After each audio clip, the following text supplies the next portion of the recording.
What's up guys, Corvus95 here and welcome to my team review for Generation 1 OU tiered battles on Pokemon Showdown, week number 1. So we did this because it's the 20th anniversary coming up and I have to say the team proved to be very, very good. I'm very happy with it. Chansey, I think, is MVP. Chansey has a lead against the amount of special Pokemon in Generation 1 is amazing. Because of special being one stat, it means its special attack's actually really high, which means Ice Beam and Thunderbolt deal a decent amount of damage. Like, it can two-shot a Golem with Ice Beam, and Golem can't two-shot me with an Earthquake, so that's amazing. I guess it'll probably... Actually, no, I think Rhydon can two-shot me with Earthquake, so it's not as good against Rhydon. Paralyzing things is amazing in this generation, as it is in every other generation, but for some reason I think it's just as good, maybe even better in this generation. I think Sleep's by far the best status in this generation. It's just so overpowered because there's no limit on turns, so you can be asleep for like 10 turns or 1. But yeah, Thunder Wave is brilliant, and of course there's no EV spread because you can put 252 in every start. So Chansey, very good Pokemon in this generation, as it is in basically every generation until Blissey came along, and then Eviolite came along and they overtook Blissey again. So Chansey, I would definitely recommend if you decide to do some Gen 1 OU battles. Gengar. Now, Gengar is the only Pokemon I believe to have been an OU in every single generation.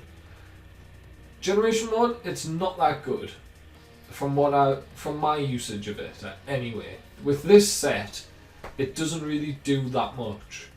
Hypnosis is amazing, as I said, but the 60% accuracy has let me down so many times that it's absurd. Sleep is overpowered. I guess that's why it's a 60% accuracy move, but it's really annoying.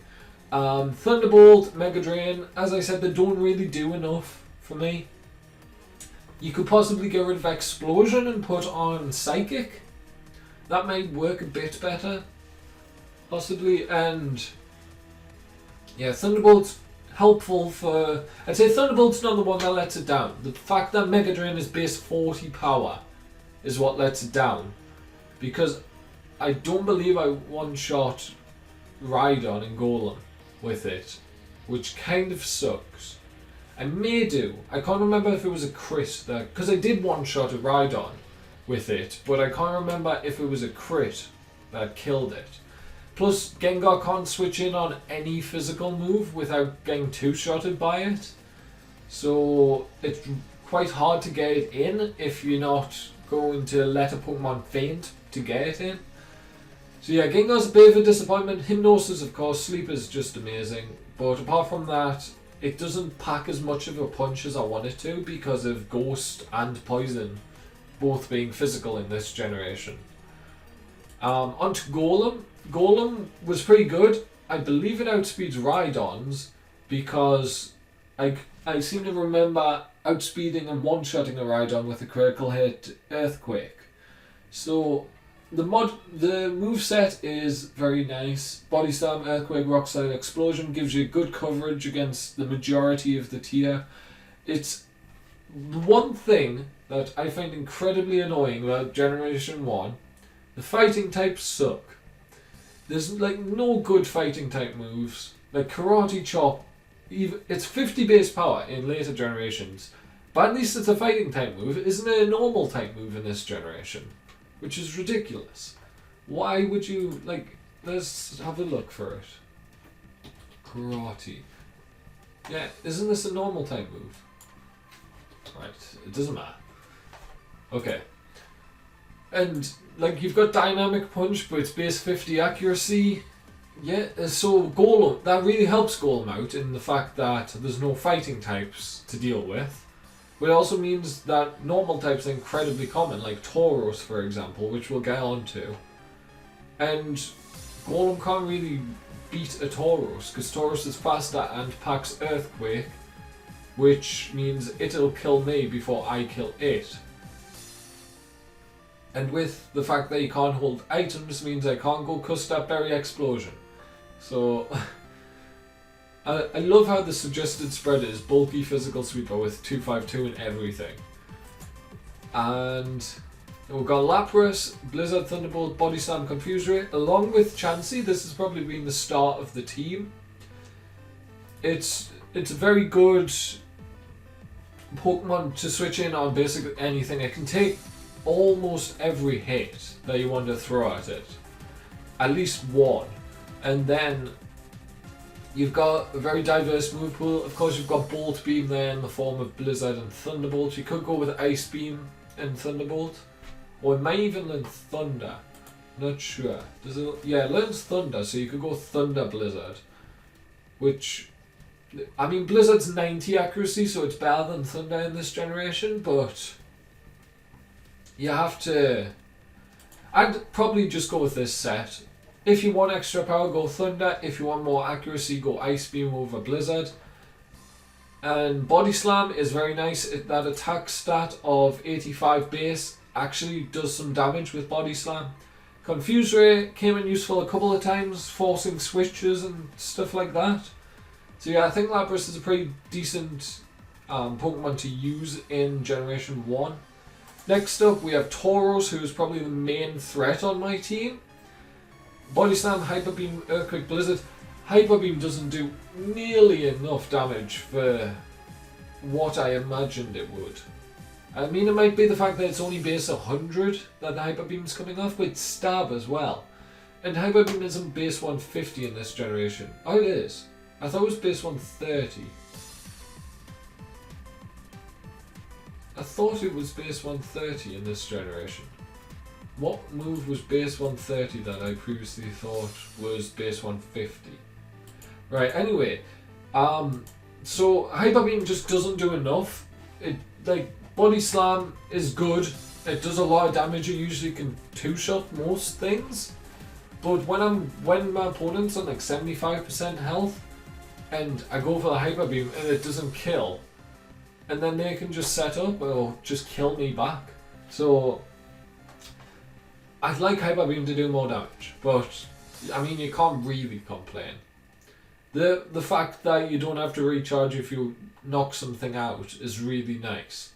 I wish that was in the later generations. I don't think it would be overpowered because like Hyper Beam and like Frenzy Plant, Hydro Cannon, Blast Burn, stuff like that, they have absolutely no usage in 6th gen. So I think that one change wouldn't overpower them. Earthquake's very nice. It's annoying to come up against because of Gengar being weak to Earthquake along with Golem. But Earthquake does a lot of damage to a lot of the tier. If we have a look, you've got Jolteon going down to it.